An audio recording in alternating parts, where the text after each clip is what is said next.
Good day, radio listeners. Welcome to this edition of the Pure Sex Radio broadcast. We're always glad to have you with us. My name is Jonathan, and I'm very excited to have my good friend here, Steven Cervantes. So, Steven, how are you doing today? I am well. I'm blessed. I'm excited. God is good. And you know what I just realized, Steven? I mean, I have got to get your name up on the screen here, because if we don't do that, then nobody may actually know who you are. Yeah, that's it. And what the your guest real speaker. What your real title is, because you know, you are technically, according to our graphic, you are the guru.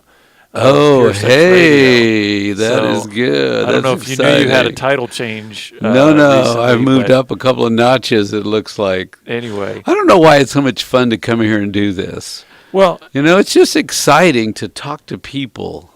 Yeah. Well, and I think we're going to especially have a good time because apparently we decided to wear virtually the same clothes here. They're kind of color coordinated. That's good. We got the red on. It must be ho time or something. Right.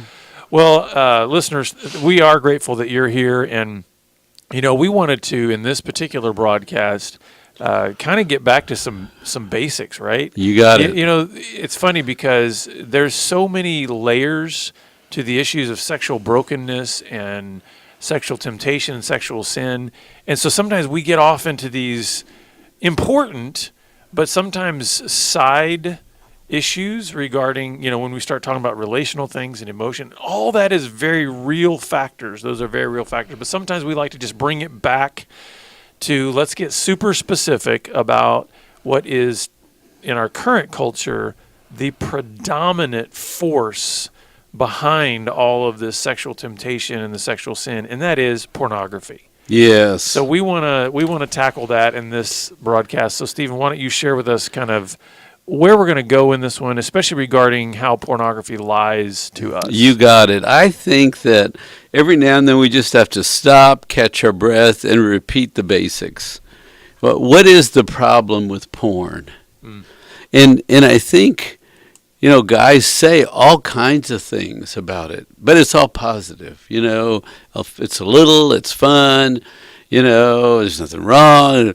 It'll make you a man. All kinds of stuff is said about porn, but we seldom say the lies that we really know about porn.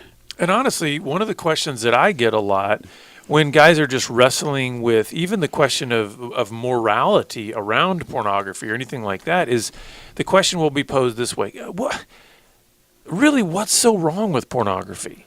Like, what's the big deal, right? I mean, and so I think behind that question is asking, what negative effect could pornography really have on my life? I mean, it's culturally normal. Yes, yeah. It's culturally everywhere.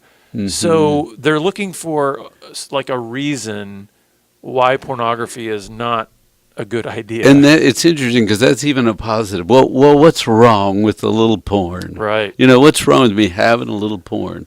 The problem is that porn is got a foundation. It's built on a foundation of lies. Now, the truth is beauty, and naked is interesting and attractive, and youth and fitness, and you know, those are things that cause our body to go, wow, that's a beautiful creation.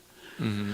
But the reality is, porn is the manipulation, right, of people for your manipulation. Yeah. And so the people that you're looking at are being used, and you're being used when you use porn. Well, and I think about that. I think it's one of those things where we don't often think, we think of, because we have such a consumer mentality that pornography has created, we so forget that there is a human element that exists within pornography. Does that make sense? It's like we make the characters within pornography merely like caricatures or almost like a digital figure, rather than the fact that these are human beings that have intrinsic value and worth, and yet we're just ingesting them like they're candy. And that is another thing that I think is, maybe that's the first big lie of pornography, is that it's basically saying it's devaluing human life. Yeah, that's right. and you're just playing, and it's no big deal, and it's just fun. But there's another person on the other end of this, right? Mm-hmm. And you're sort of deviating yourself from the norm, and you're using someone else, right? But the lie is that porn will make your life better. Mm. It'll make you included, and you'll learn some things, and you'll be smarter, and somehow you'll just be better. You were lesser before you found porn. You're going to be more with porn. Yeah. Does that make sense? Because that's what guys will say to each other. Come on, this is fun. It's good. Come on. I want to include you in this stuff. And they never say it could ruin the rest of your life. Well, the thing is, here's so I may be even a little bit during this episode kind of be the pushback person, Yeah, be able to go say, for it. okay, so let me think about this. You're saying that it's a lie that porn will make my life better.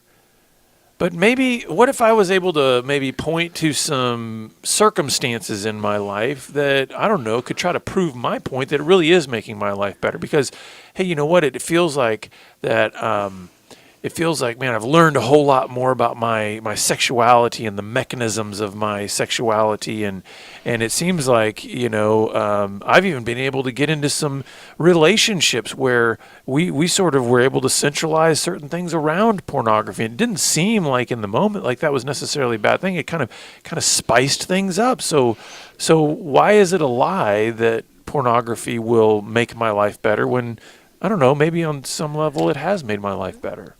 Well, what you just said was you learn to fantasize, right? And you're developing a whole fantasy operation in your head so that you can escape and you can use someone else for your arousal.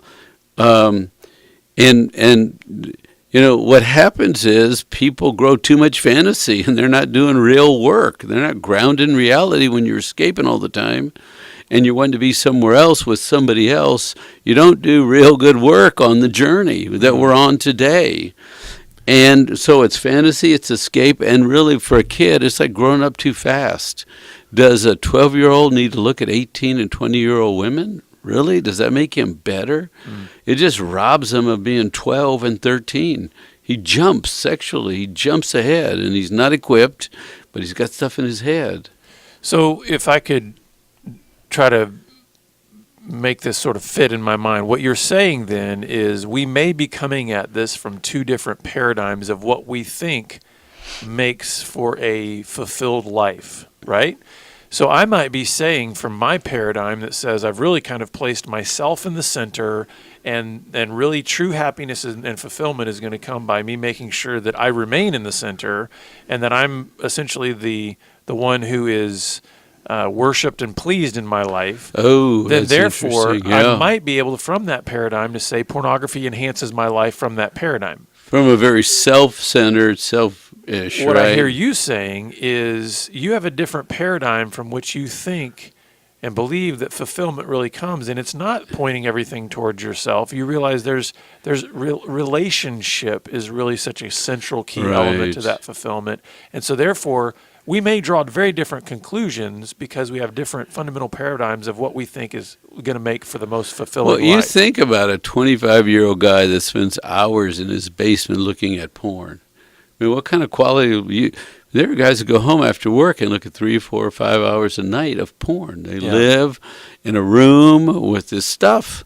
Yeah. And that's their life. And they wonder why they're a little socially odd or why they don't do fun stuff.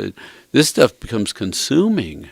And I would argue that at some point, the person who holds to this self-centered paradigm of life will eventually come to the realization that it's not as fulfilling as it seems like it should be. Oh, that's a great insight. So it's arousing. Yeah. It's not fulfilling. I'm not saying to the person out there listening or watching, if that's kind of the way that you're at, that maybe right now in this moment, the circumstances in your life aren't absolutely thrilling and amazing. Yes. But usually where we have that sense of thrill and amazement is in the younger years, when we have not lived in that paradigm long enough to realize all the brokenness that can come as a result of making life all centered around me. Right. That's why the majority of people that we find in our ministry, right, Stephen, who've gotten wrapped up in porn and this self-centered lifestyle, when they hit 35, 40, 45, Wow. everything starts to unravel because they realize this paradigm that I had that said, I should be happy by now because I've made life all about me, and I've really based that on a porn paradigm, which is essentially Right. porn is saying it's all about your fantasies, and That's good. so I don't think the No, but then realization you, happens at 20 the same way it happens at 40. no, that's true. And this is a couple of guys looking back and warning the young guys and the other guys. Porn does not make you better, right? Yeah, it does not never fulfill your makes life. you better. It does. It's not good skills. It doesn't keep you clean. It doesn't help you develop your character, your discipline. What is love? Love is sacrificial, right? Love is not taking and gorging on a smorgasbord anytime, all the time. Love requires discipline. In the story you were saying, okay, this guy's done a lot of porn, then he gets married, and his wife says, okay, let's do the hard stuff. Let's do the discipline stuff now. Let's pay down debt. Let's save money. Let's live simply so we can get ahead. He goes, what are you talking about? I don't take pain. I don't do pain. I do fantasy. Pain, I need fantasy. Don't ask me to be in pain. And she's going, come on, you've grown up. Don't ask me to wait Yeah. or Yeah, delayed discipline. gratification or anything. No, Like that. Right. I need comfort, and I've got to take care of myself. And I think you said it well. It's a whole mindset that revolves around porn. Mm-hmm. You know, and it's going to deliver. It's going to promise something it can't deliver.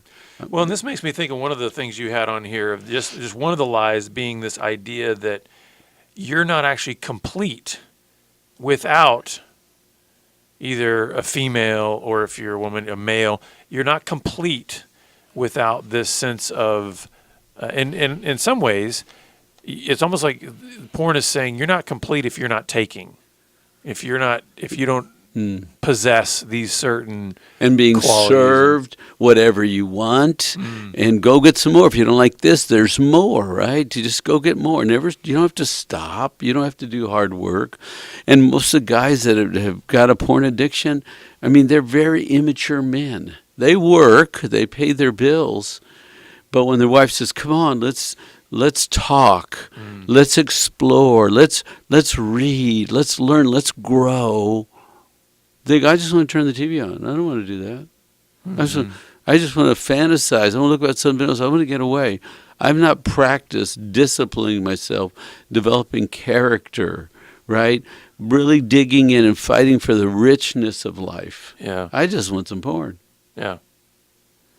So let's keep going. What are some other lies here about pornography that you want to share with the listeners? Well, you know what's interesting is that porn is about young, perfect bodies, ultimately sexual beings, where great love occurs. And so one of the lies is that porn is going to give you that. And you can have beauty, and you can have youth, and you can be loved well, and you can have sexual orgasm. It's going to be great. And you sort of get stuck in that world. Yeah. And that's what you want. The real world doesn't match that. And along those same lines, it sort of promotes this idea that every experience in life should have a climax. That's great. Like that's thrilling, that's enjoyable, that's pleasurable. And it's like that is the reason that's a lie is because that's not real life. Every experience, and not only that, pornography teaches you that not only should every experience be this ultimate in terms of pleasure, but that it should happen pretty quickly and on my terms. Right? Right. Meaning I should be able to control the outcomes of my circumstance. Because what happens when, you're looking at pornography? You have an end goal in mind as a man. You're looking for that climax. You're looking for that sort of, if I can put it in these terms, payoff. And if you start then trying to translate that same kind of a mindset over to life and real relationships, guess what? That's not even how sex works in real relationships. It's true. And so in some ways, this lie of pornography sets you up for perpetual disappointment, right? And then, like you said, there's already that emotional immaturity. So how does an emotionally immature man who has the constant expectation for climactic, awesome experiences deal with the disappointment of life not delivering on that all the time? Right. So another one of the lies is that porn just teaches you to use women. That's it. Just use them sexually. You don't have to know them. You don't have to be their friend. You don't have to grow with them. Just use them. Just use them and discard them. I mean, that's what porn's about. Find another picture of somebody you just want to use.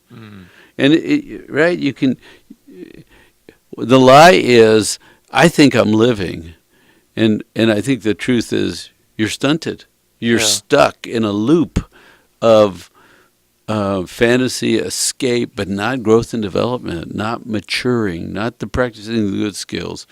Life requires good, hard, character skills.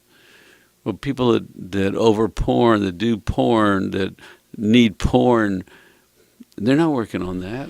Well, and think about if I can put it this way, think about the double standard that this creates. So you're saying, pornography trains a person to be a user. It's like you're just going to use women or use whoever's in the pornography. Could be men, could be multiple people, whatever. You're going to use that person, right? The reason I think that creates a double standard is then what kind of reaction do you think you would have as a porn user who's saying, hey, listen, this is all about me using, even if you're not thinking that consciously, when somebody turns around and uses you, whether that be at work or whatever other situation where essentially somebody stepped on you to get one rung higher on the ladder, or somebody stepped on you in order to get what they want. And What's your reaction to when you're used? So it creates a double standard where it's saying, listen, it's okay for me. I mean, if I'm looking at pornography, it's okay for me to use those individuals, but don't use me. And I think this is where sometimes the argument that comes back, and I want to see how you would respond to this, because I think this is a common argument when we start saying things like, porn, teaches you to be a user and all this kind of stuff but Stephen, those people in the porn, they're there voluntarily. They're willingly putting themselves in these positions. So if they're doing that and it's consenting and it's all, quote unquote legal, then what do you mean about using? I mean, I'm watching people who have voluntarily put themselves in that. How's that bad for me? How's that me using? I mean, how would you necessarily respond to that argument of it's consensual and it's not, they're not being forced? Well, and we know that there are some people that are forced to do porn, right? There's a whole sex trade, slave industry, right, where young girls are taken and forced and used. So that exists. And then I think you have to think in terms of what were we made for? What's our real design? And yes, I think a woman could sell her body, photos, images of her body, but she's that's not her design, right? I mean, that's operating out of her design. Now, I don't want to judge anybody. People do whatever they do. We're all human beings, and I get that, But the whole idea that one time I was watching a PBS special or something on nightclubs, and this girl said, I dance and I smile at the guys, but I'm taking an algebra class, and I'm actually working on my algebra formulas when I'm up there dancing. And I thought, she doesn't want to be there doing that either. She wants to be doing her homework, but she's got bills to pay, and so this is her job. But the guy's fantasy is, oh, you're there for me. You want to pleasure me. It's all about me. And so I just think there's more to it than maybe everything's consensual. Maybe that's also another lie of pornography, because that's the other thing about pornography is the viewer of pornography can start to believe in their own mind that this is a two-way relationship, right?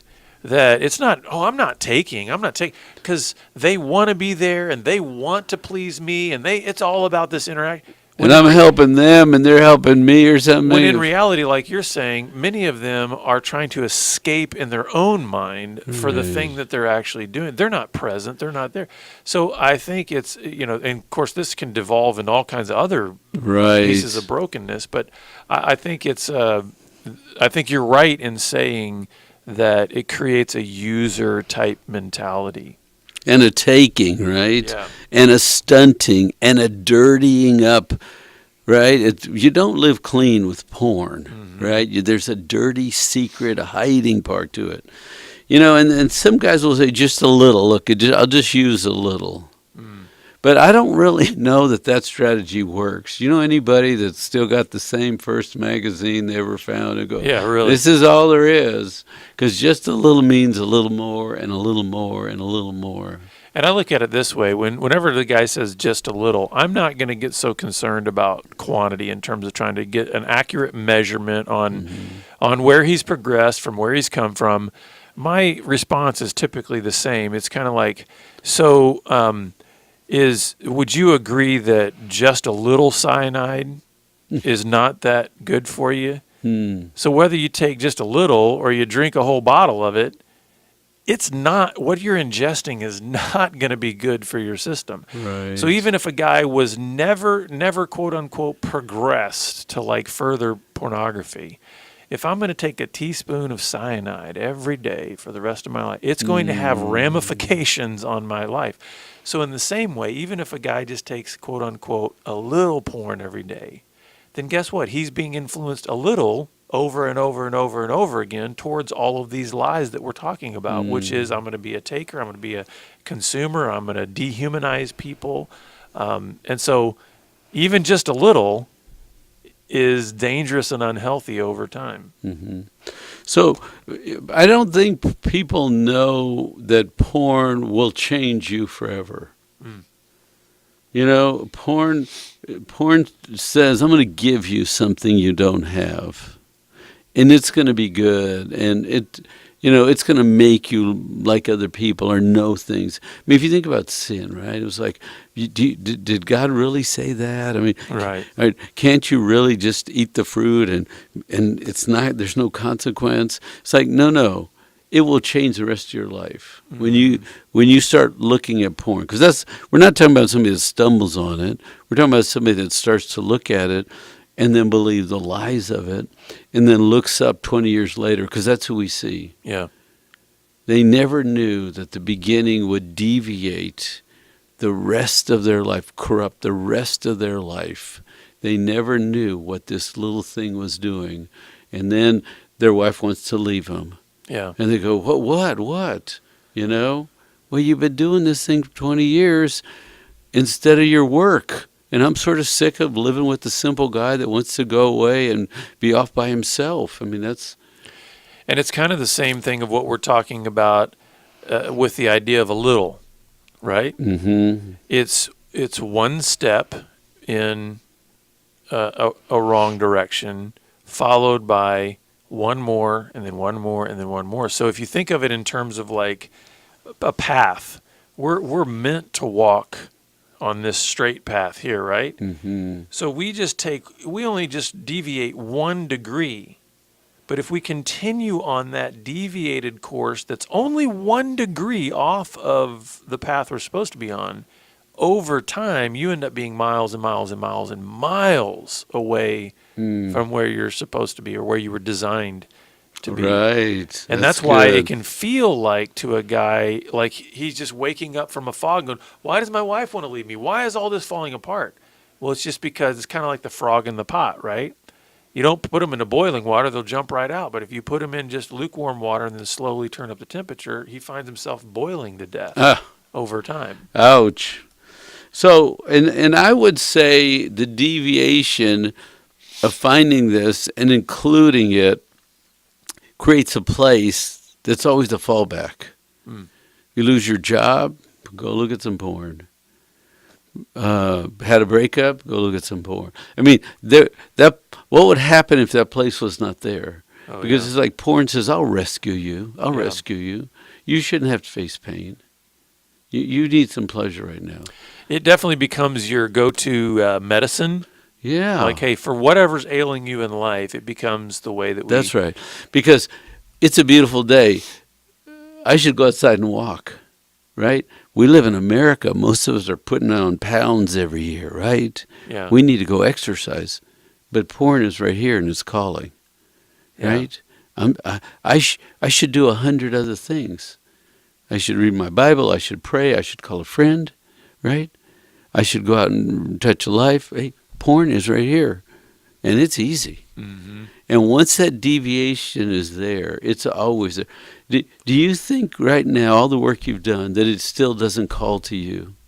Oh. It doesn't want to still be a part of your life. Yeah, and this is one of the things that I tell guys all the time, and I don't mean to sound overly dramatic in my warning here, but I tell guys, even though I've been free from addiction, like the stronghold, Yeah. for over 18 years, make no mistake, I still carry to this day consequences from all those years entangled in pornography. And what I mean by that is I can't undo what I've done or what I've Right. seen. Now, thankfully, God has made many of those memories fuzzy, but there's memories still there.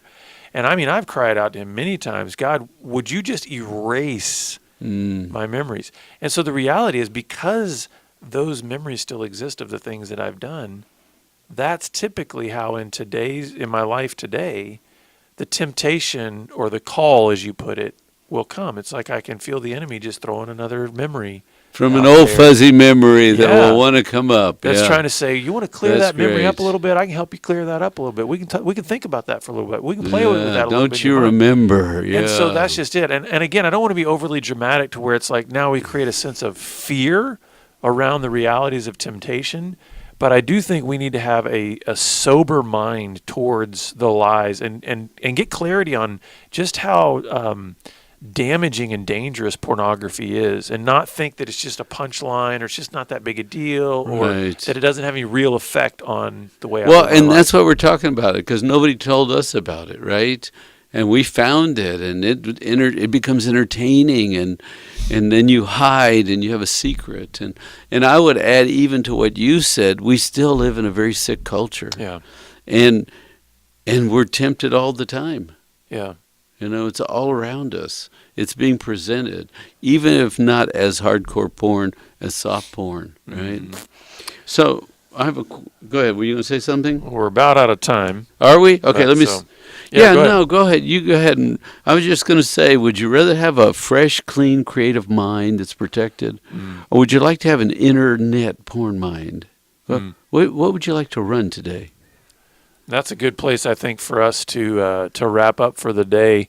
And that's a good question for us to ponder is, listen, what do you want? Do you want your mind to be filled with these lies that essentially is causing you to live outside of your design for relationship and wholeness? Or do you want to continue to live in that place of dividedness and disconnection? We are glad that you've been with us. And listen, if Yes. you're struggling with any of these lies of pornography or anything, that's what we're here for. Reach out to us. You can reach us on our website at puresexradio.com, or you can even message us through Twitter at puresexradio. And we look forward to having you back here again next time on the Pure Sex Radio broadcast. God bless.